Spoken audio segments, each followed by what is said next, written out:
The question of whether something is a function or not takes a little bit of a different form depending on the kind of information you're given.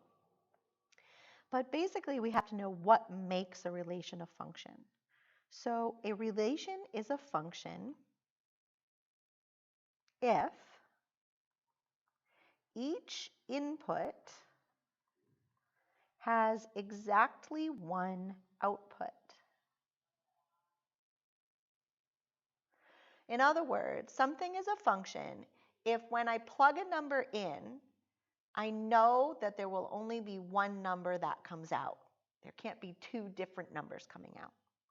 So if I look at the x's, there are 3 of them, and each are unique. There's a 3, a 2, and a 4. When I plug in a 3, I get out a 1. When I plug in a 2, I get out a -6. When I plug in a 4, I get out a 5. I have no reason to believe that if I plug in a 3, I'll get anything other than 1. Or if I plug in a 2, I'll get anything other than -6. So we would say that this first table represents a function because each x has exactly one y value associated with it. Let's look at the next table. As soon as I see the next table, something catches my eye. I see 2 inputs that are the same. Notice, if I plug in -2, I'm getting out a 1. But then later, I plug in a -2 and I'm getting out a 3. That's a problem. That doesn't have each input with only one output. So this is not a function because one input has 2 different outputs. So this doesn't fit the definition where each x needs to have exactly one y. So it can't be a function. In the next problem, we're asked to use a mapping diagram to explore this idea. Use a mapping diagram to determine whether the relation is a function. And they give us the function as a list of points. Well, the mapping diagram can help us figure out what we saw in the tables up above. So let's start by making a mapping of the x values. So we see 4, 12, 3, and 6. Now, I can list them in the order they appear, or I can list them from least to greatest. It's usually a little less confusing if I list them from least to greatest. So I'm going to list them as 3, 4, 6, and 12, and those go in the domain bubble. Then I look at my y's. I see a -2, a -1, a -2, and a 0. If I list those from least to greatest, I have -2, -1, and 0 as the 3 unique values. Then I have to go back and match them up. So 3 should be paired with -2. So I have an arrow going from 3 to -2. 4 gets paired with -2 as well. So I have an arrow going from the 4 to the -2. 6 gets paired with 0. So I draw an arrow from 6 to 0. And 12 gets paired with -1. So I have an arrow going from 12 to -1.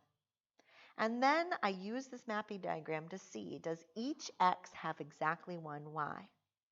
Well, looking at all of my x's, I can see that each time there's only one arrow coming off of each input. So each input sends only one arrow towards the output bubble.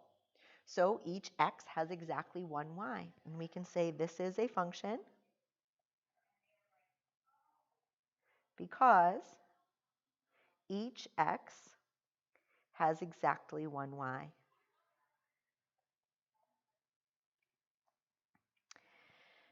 Now, we've seen relations described with tables. We've seen relations described as lists of points, and we turned it into a mapping statement. And now we see some relations described with graphs, where we actually have a visual of what's going on. The definition of whether something is a function or not is always the same.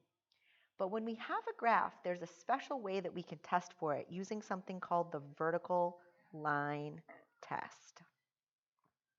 Now, something passes the test if a vertical line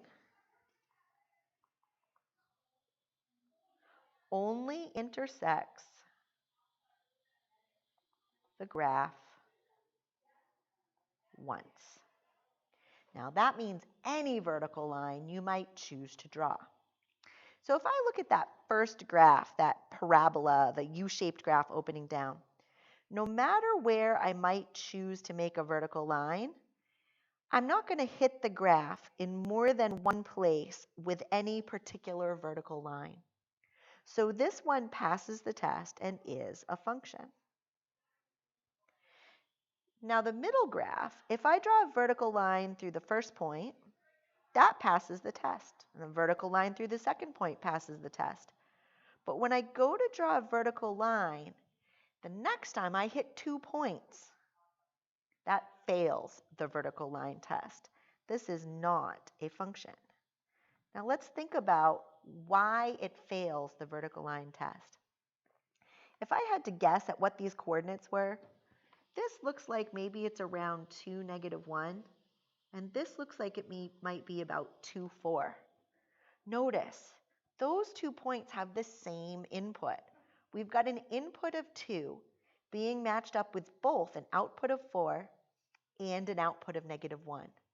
So all the vertical line test does is quickly show us at a glance that we're going to have an input with more than one output. And so it's going to not be a function. Let's look at the next one. This is a U shape, but it's opening to the side. And actually the y-axis is an excellent example of this thing failing the vertical line test. This is not a function. There are lots of places where we could draw a vertical line and hit the graph in more than one place. So this thing fails the vertical line test in many places and is also not a function. There are lots of instances where an x value has more than one y value. The last problem in this section is a little word problem. It says the function t of x equals 65x represents the number of words t of x that Robin can type in x minutes. We're asked how many words can she type in 7 minutes, and then we're asked if she typed 715 words, how long did she type? Okay, so we're going to start with our function t of x equals 65x. Remember, x is the number of minutes, and t of x is the number of words that she manages to type in that amount of time. So if we know that she spends 7 minutes typing, 7 minutes would go in for x. So we would say t of x is equal to 65 times 7. Multiplying 65 by 7, we see that she can type 455 words in those 7 minutes. And actually, it's not just t of x now, it's t of 7, because we've replaced x, the number of minutes, with 7, the actual number of minutes she spent typing. But the follow-up question is a little bit different. In the follow-up question, it says, we know how many words she typed. We know that she typed 715 words. So it's not the number of minutes that we can substitute for. It's actually t of x that we can substitute for. So in this case, we would say 715 is equal to 65x. And the work is a little bit different to solve. We would now need to divide both sides by 65 to find out how much time she must have spent typing. Dividing 715 by 65, we get 11. So it took 11 minutes for her to type those 715 words.